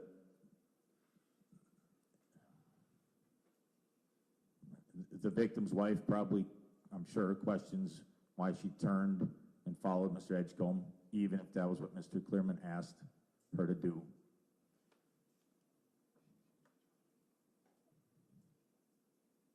But to respond to the defense inference, I'm not going to be in a position here where I'm blaming the victim, or I'm blaming the person who was shot to death. Because that's along the lines of, well, don't drive on Capitol Drive because it's a war zone, because people drive so badly on that street that it's not safe. Don't go into a certain neighborhood because you might get shot. Don't approach someone, I would say, who was striding quickly at Mr. Edgecomb, because he might have a gun. In a community that did not feel obligated or for some reason compelled to resolve arguments and fistfights with a gun, those kind of dangers would not be present, and this situation would have been resolved differently. Looking at the defendant's character, yes, I read there were probably at least a dozen letters on behalf of the victim, probably a dozen letters or more on behalf of the defendant. I read those letters. I read the pre-sentence investigation. I read the sentencing memorandum, which was only a few pages, that was submitted by defense counsel within the last day or two. Certainly, as the state conceded,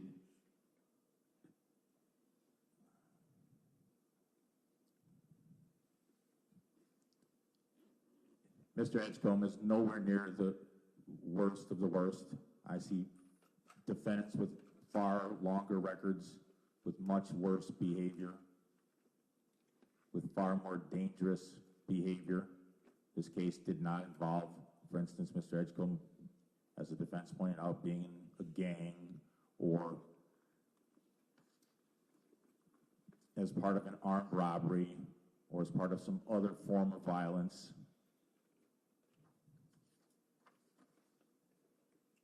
But as the state pointed out, well, Mr. Edgecomb's record is relatively limited,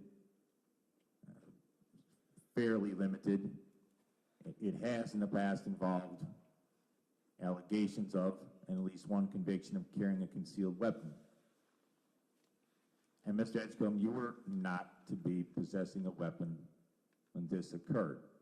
Had you followed the judge or commissioner's order to not have a weapon on you, this resolves as a fist fight.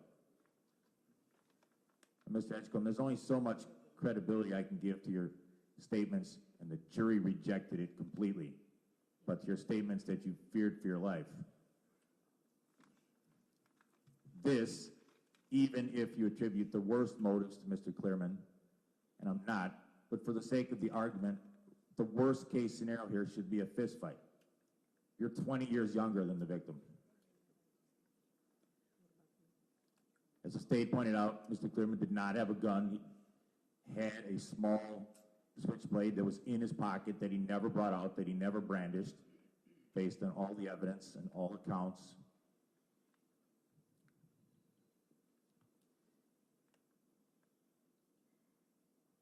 And the defense said, well, this was sort of a random situation, which, depending on how you look at it, that could be mitigating or it could be an aggravating circumstance.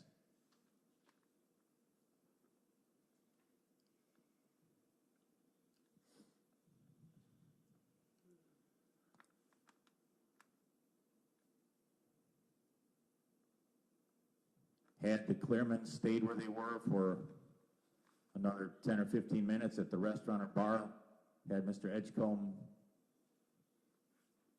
decided to go to a different restaurant that was not on Brady Street, this confrontation almost certainly never occurs, and Mr. Edgecomb would be going on with his life, but so would Mr. Cleereman. And Mr. Edgecomb, no matter how difficult this is for you and your family, no matter what the sentence is, you killed another person. And your testimony, which the jury clearly rejected, and the jury made their decision that this was not self-defense, was not particularly credible. To say that, and you said it repeatedly on the stand, the gun just went off, when what the testimony was from multiple eyewitnesses was that you pulled up your hand and went like this, right at the forehead of the victim, and shot the victim almost directly between the eyes. That's not an accident. That's not a gun just going off. That's you brandishing a weapon and pointing it at someone's temple.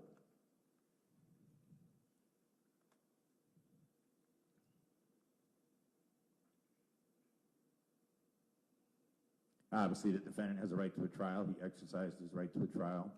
The jury made a decision.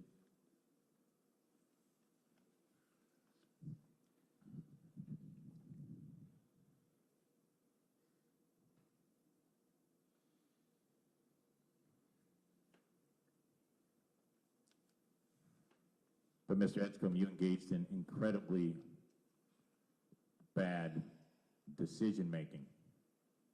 You did not need to pull out a gun, and you certainly did not need to pull the trigger. While there was discrepancies in the testimony, there were, as I recall, 4 witnesses, not including the victim's wife. The 4 witnesses, one person was driving by, one person was behind the Cleereman's vehicle. There were the 2 gentlemen sort of across the street or on the other corner. And everyone basically agreed there were some discrepancies, that the car pulls over, that Mr. Cleereman gets out of the car. He starts, I would say, striding towards you. And you immediately pull out a gun, point it right at the victim, and the victim goes straight down dead. The whole thing happens in a matter of 2 or 3 seconds.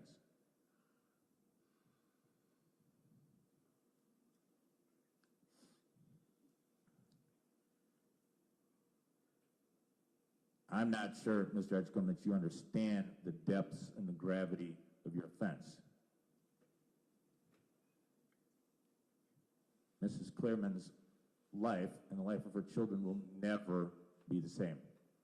There will never be a day that goes by that they don't think about this situation. I'm sure that, as Ms. Cleereman said, it's bad enough to find out that a relative died, or a relative had a heart attack, or to be told to have a police officer come to your door and say that a friend or relative, or God forbid, a spouse was killed.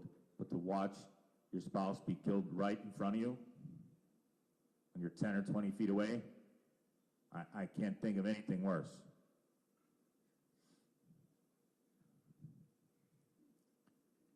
And while, as the state pointed out, Mr. Edgecomb, your record's not the worst. You know, you're employed for the most part. You have an education. You were, it appears, supporting your children.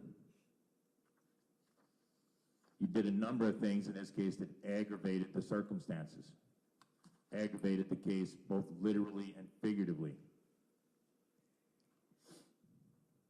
You claimed basically that this was self-defense. Yet, rather than staying on the scene or turning yourself in, you go on the run for 6 or 7 months. You leave the state. You allegedly ditched the gun somewhere in Indiana. You get picked up 6 or 7 months later in Kentucky. There's never been any acceptance of responsibility for your actions, Mr. Edgecomb. None.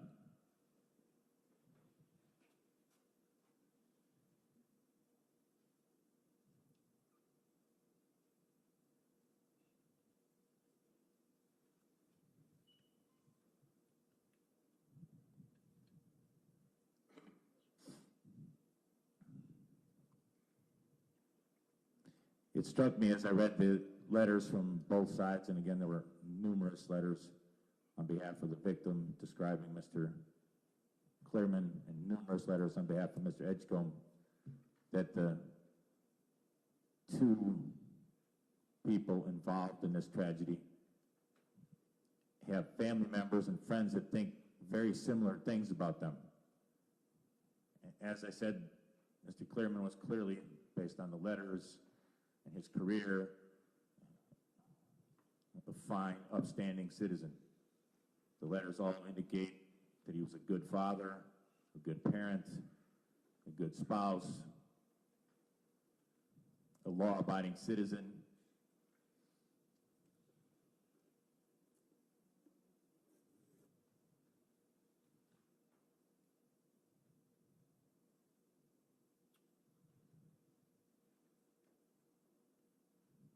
The letters that were written on your behalf, Mr. Edgecomb, also are similar. Most of them say that you're a good father, that you've provided for your children, that you've got an education.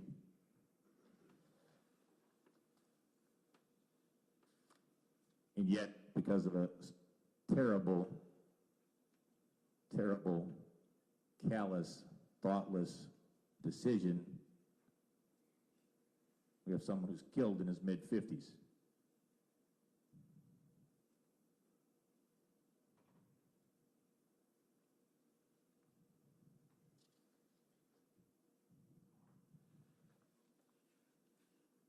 And the state's correct. This is another case of people having no impulse control. I have other pending cases in front of me where, for example, in a bar, one guy bumps into a guy's brother.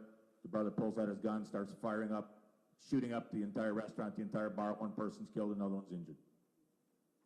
I had a case that went to trial where defendant's mad because somebody else allegedly pushes his ex-girlfriend.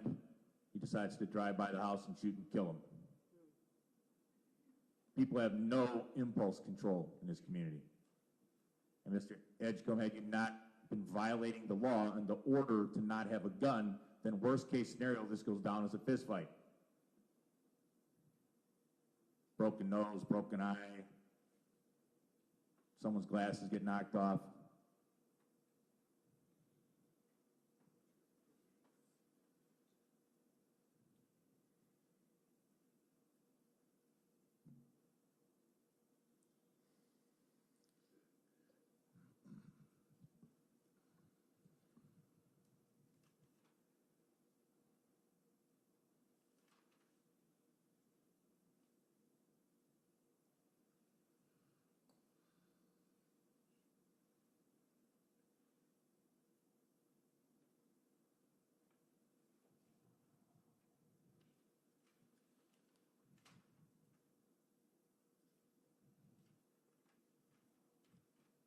The state discussed the defendant's not just record, but his multiple contacts with the criminal justice system. I'm giving that limited weight because it is a limited record, because it's outweighed for the most part by other characteristics from the defendant in terms of his prior record or lack thereof. The pre-sentence investigation basically says, I'm paraphrasing, that the defendant's sort of a moderate risk to the community, a moderate risk to reoffend.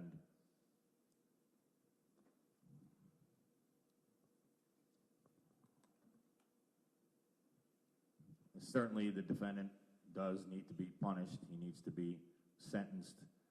You know, this is obviously a criminal, strike that, obviously a prison case.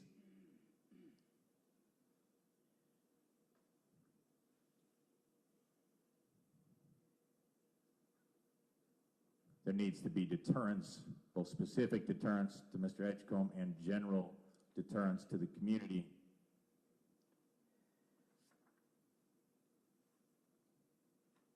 That it's time for people to stop resolving arguments or confrontations or any possible disruption in their life with a gun. Not just brandishing it, but firing it. And Mr. Edgecomb, again, all 4 witnesses that were independent to this case and the victim's wife all said that you pretty much immediately, as Mr. Cleereman came at you, pulled the gun up, pointed it at him, and killed him. You shot him right here, almost right between the eyes. That is not an accident, as you testified. It's not. That's not the gun just going off. That's completely incredible, completely unbelievable. And I'm sure that's what the jury was thinking.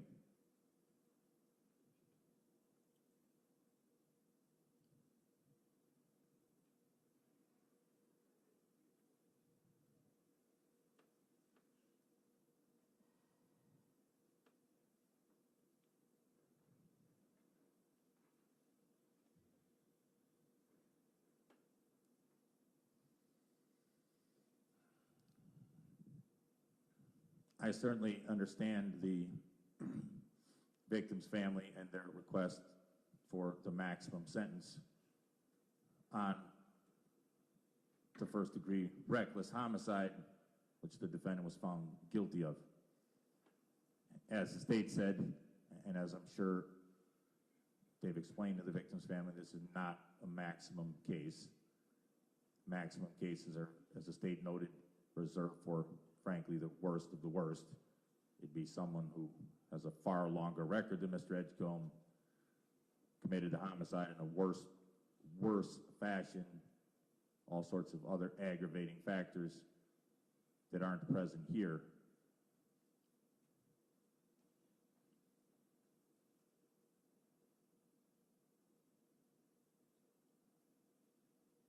But again, the jury of the defendant's peers determined that this was not self-defense. They did not deliberate for a long period of time, 2 hours, 2.5 max.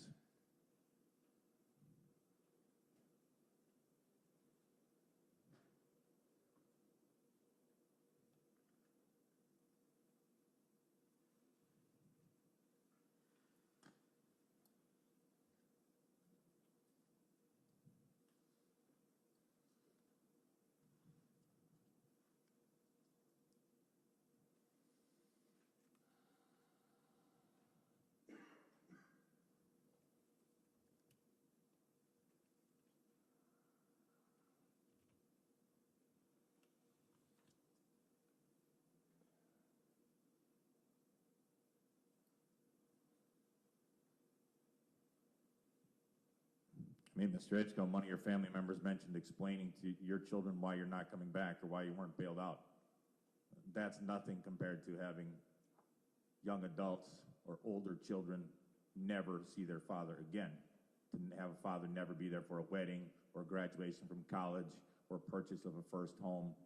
Any explanation that has to be given to your kids is nothing by comparison.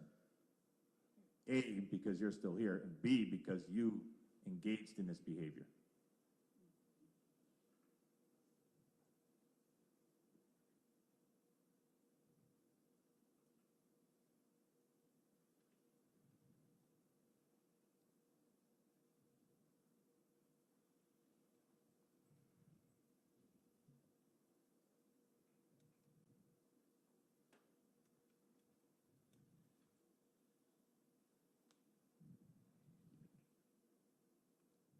Part of this sentence, frankly, is punishment. A lot of it is punishment and deterrence.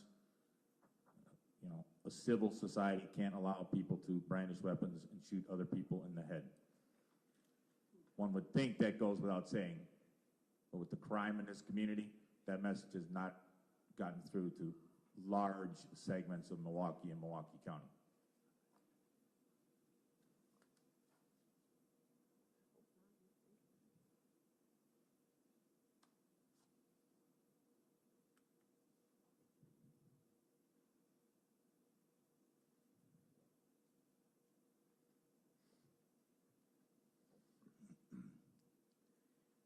Every sentence that occurs in a homicide, let alone any other case, also needs to be proportionate to what other similar cases and other similar situations receive.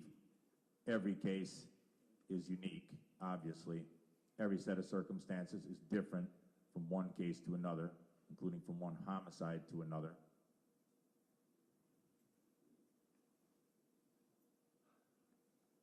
I'm certainly aware of all the requirements of Gallion and similar case law regarding what's necessary in terms of punishment, regarding what's necessary in terms of confinement. And candidly, the request from the defense is not appropriate. The request from the state is candidly lower than I expected it to be.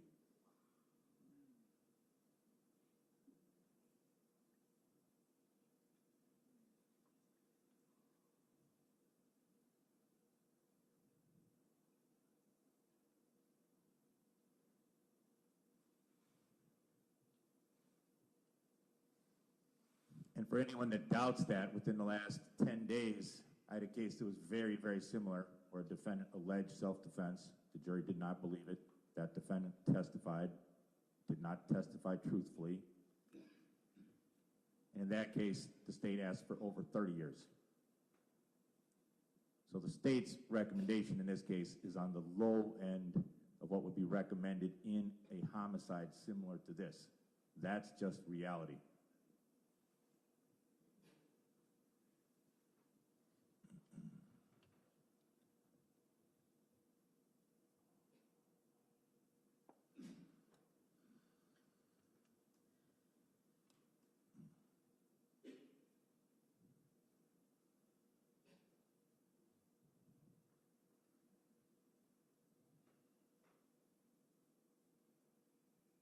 The one thing the state did not discuss is obviously there was the aspect of provocation in this case. Mr. Edgecomb, I don't know what was going through your head. Whatever happened initially, and I don't believe the testimony or the implication that you were hit by the Cleereman's car and you rolled up on their side of the car or the front of the car, that's not plausible because your bike was not damaged, you weren't injured, there was no visible damage to the car. That's not plausible. But whatever did occur, for you to be so hot under the collar that rather than ignore it or drive by and handle it in some other fashion, you slug through a window and do significant damage to the victim, punching him in the face and in the eye and knocking his glasses off, causing abrasions and cuts. I can't imagine what was going through your head and why you thought that was an appropriate way to respond to whatever happened initially that was not caught on camera. And then again, ultimately, Mr. Edgecomb, there was no need whatsoever, even if, and yes, Mr. Cleereman was striding towards you, for you to pull a gun and within a matter of a couple of seconds, put a bullet in his skull. I apologize if that's a very candid description of what occurred, but that's what occurred.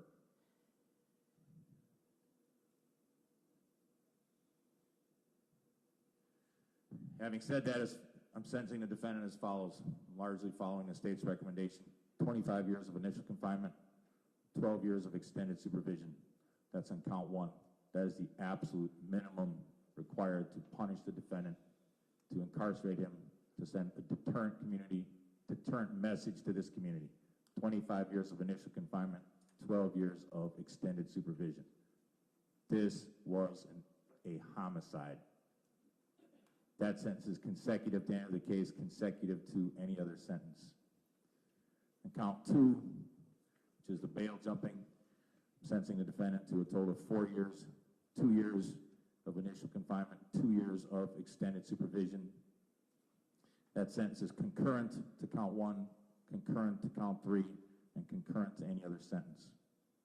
In count three, which is the misdemeanor bail jumping, I'm sentencing the defendant to 6 months in the House of Corrections or in jail. That sentence is concurrent to count two and concurrent to count one. It's the court's specific intent that the defendant serves 25 years of initial confinement, 12 years of extended supervision. In this case, the defendant is not eligible for the challenge incarceration program, not eligible for the substance abuse program. The defendant will be provided a written explanation of the determinant sentence. While in the institution, I'm authorizing up to the maximum amount be taken out of the defendant's in-custody earnings, wages, funds, or monies of any sort. I'm granting the state's request for restitution, which was stipulated to. The restitution amount is $4,840. The restitution is to be paid to the victim's wife. Conditions of extended supervision are as follows. First of all, because this matter is a felony, Mr. Edgecomb is not allowed to own or possess a firearm, a gun, at any time ever for the rest of his life. He's not allowed to vote in any elections until civil rights are restored. They will be restored at some time in the future, but until then, you're not allowed to vote. Mr. Edgecomb, you will have the right to appeal. An appeal would have to be filed within 20 days. Conditions of extended supervision are as follows. First of all, no further law violations rising to the level of probable cause. Mr. Edgecomb is not allowed to own or possess a gun or a weapon of any kind. Mr. Edgecomb, when you're released, you are obligated to work full-time. You're to pay restitution if it's not already been paid while you're in the institution. I'm ordering the defendant to pay all costs, fees, and surcharges, both mandatory and non-mandatory costs, fees, and surcharges. They're to be paid first while in the institution, then if not paid while in the institution, paid while on extended supervision. While on extended supervision or while in the institution, I want the defendant to have an AODA assessment for any drug or alcohol needs. If there are any AODA needs, he's to be treated in the institution or while on extended supervision. While on extended supervision, Mr. Edgecomb is not allowed, strike that, I'm ordering absolute sobriety. Mr. Edgecomb is not allowed to drink alcohol. He's not allowed to use any illegal drugs. Beyond those conditions, I'm going to leave the further conditions of extended supervision up to the Department of Corrections.